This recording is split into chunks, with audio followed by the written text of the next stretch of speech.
கடைசியாக அவர் என்ன சொல்லுகிறாரோ அதிலிருந்து நம்ம என்ன செய்ய போகிறோம், ஆரம்பிக்க போகிறோம். கடைசியாக என்ன சொல்லுகிறாரு 17ஆம் வசனத்தில் பாருங்க, இரட்சண்யம் என்னும் தலைச்சீராவையும் தேவ வசனமாகிய ஆவின் பட்டயத்தையும் எடுத்துக்கொள்ளுங்கள் அப்படிங்கிறார். கடைசியாக அவர் என்ன சொல்லுகிறாரு அப்படின்னா, ஆவின் பட்டயத்தை எடுத்துக்கொள்ளுங்கிறார். அப்ப அதைத்தான் நம்ம முதல்ல செய்யணும். அதான் நான் உங்களுக்கு சொன்னேன், ஹைகோர்ட்ல ஜட்ஜி சொன்னாராம் வக்கீல பார்த்து, நீ ஒன்று பாயிண்ட்டை பிடிச்சி பேசு, சட்டத்தை பிடிச்சி பேசு, அல்லது உன் கிளையண்ட்டுடைய உண்மையை என்னவோ அதை சொல்லி பேசு. சும்மா சும்மா மேசையை தட்டிக்கிட்டே இருந்தால் என்ன அர்த்தம்னு கேட்டாராம். இன்னைக்கு நிறைய கிறிஸ்தவனுடைய ஜெபம் அப்படிதான் இருக்குது, சும்மா மேஜையை தட்டுகிறது. எதுக்கு சத்தம் போடுறோம், ஏன் சத்தம் போடுறோம், என்ன கூப்பாடு பண்ணுறோம், எதுக்காக ஜெபம் பண்ணுறோம், எதை அடிப்படையாக வச்சு ஜெபம் பண்ணுகிறோம், எந்த சட்டத்தின் அடிப்படையில் வாதாடுறீங்க சார் அப்படின்னு கேட்டால், இந்த சட்டம்னு வக்கீல் சொல்லணுமா வேண்டாமா, இல்லைங்களா? எந்த வசனத்தின் அடிப்படையில் நீங்கள் ஜெபிக்கிறீங்க, எந்த ஆதாரத்தின் அடிப்படையில் நீங்கள் கேட்கிறீங்க அப்படின்னு நம்ம சொல்லணுமா வேண்டாம்? அதைத்தான் இவங்க என்ன சொல்லுகிறாரு, நீங்கள் தேவ வசனமாகிய ஆவின் பட்டயத்தை நீங்கள் என்ன செய்யுங்க, எடுத்துக்கொள்ளுங்கள் என்று சொல்லுகிறார். ஆமீன், இல்லைங்களா? அப்போ ஒரு ஜெபத்தில் ரொம்ப முக்கியமானது கர்த்தருடைய வார்த்தை, வார்த்தையின் அடிப்படையில் செய்யப்படுகிற ஜெபம். அப்போ அவரிடத்தில் நாம் ஜெபிக்கும் போது கர்த்தருடைய வார்த்தையை நாம் என்ன செய்ய கொண்டு போக வேண்டும், கொண்டு போய் அந்த வார்த்தையின் அடிப்படையில் நான் கேட்கிறேன். ஆமீன் சொல்லுங்க, இல்லைங்களா? 18ஆம் நூற்றாண்டில் மிகப்பெரிய எழுப்புதலுக்கு காரணமாக இருந்த சார்லஸ் பின்னி அப்படிங்கிற ஒரு தெய்வ மனிதன், அவர் போகிற பட்டணத்திலெல்லாம் கிராமங்களிலெல்லாம் அவர் கூட்டங்கள் நடத்தினா அன்றைக்கு அந்த அந்த கிராமமே மனம் திரும்புமா, அந்த பட்டணமே ரட்சிக்கப்படுமா.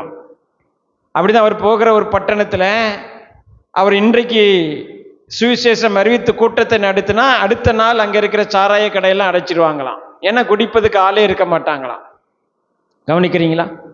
அப்படிப்பட்ட ஒரு மிகப்பெரிய தெய்வ மனிதன் என்ன செய்வாராம், எங்கே போய் கூட்டம் நடத்துகிறாரோ அந்த தேசத்தில் அதிகாலையில் 4 மணிக்கே எந்திரிச்சு 4 மணியிலிருந்து 8 மணி வரைக்கும் போய் ஆவியில் அந்நிய பாஷையில் அவர் என்ன செய்வாராம், ஜெபம் பண்ணுவாராம். வீட்டில் இருந்து ஜெபம் பண்ண மாட்டாராம், தனியாக போய் ஒரு வனாந்தரம்ன இடத்துல போய் சத்த போட்டு ஜெபம் பண்ணுவாராம். கவனிக்கிறீங்களா? அதனால் பாஸ்டர் நானும் 4 மணிக்கு எந்திரிக்கணுமா, சத்தம் போட்டு ஜெபம் பண்ணுமான்னு நீங்கள் புது ரூல்ஸ் எல்லாம் உருவாக்க வேண்டாம். நல்லா தூங்கி எந்திரிச்சே ஜெபம் பண்ணுங்க. சொல்ல போகிற பாயிண்டை மட்டும் கவனிங்க.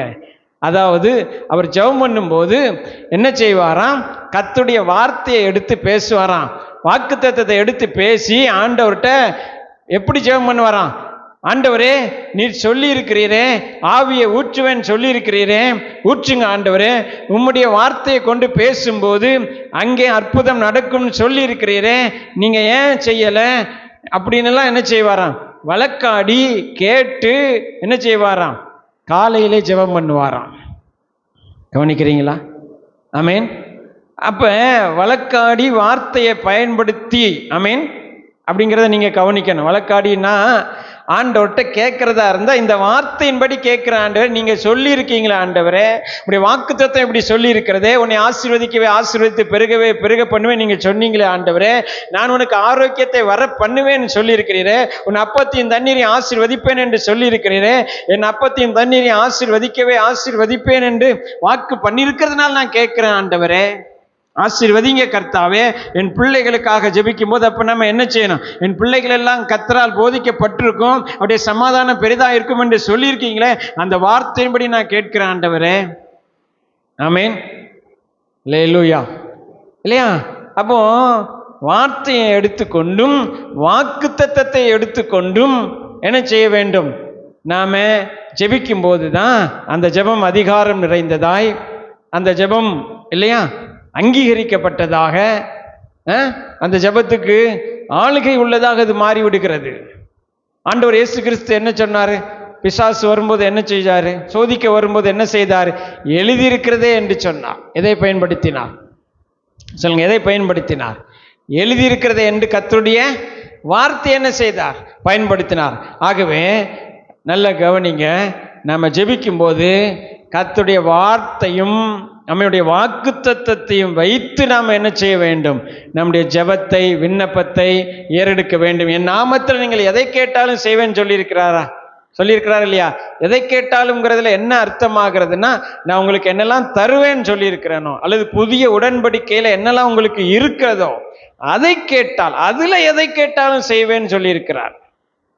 ஆமென். அப்படிதான் நம்ம என்ன செய்ய முடியும்?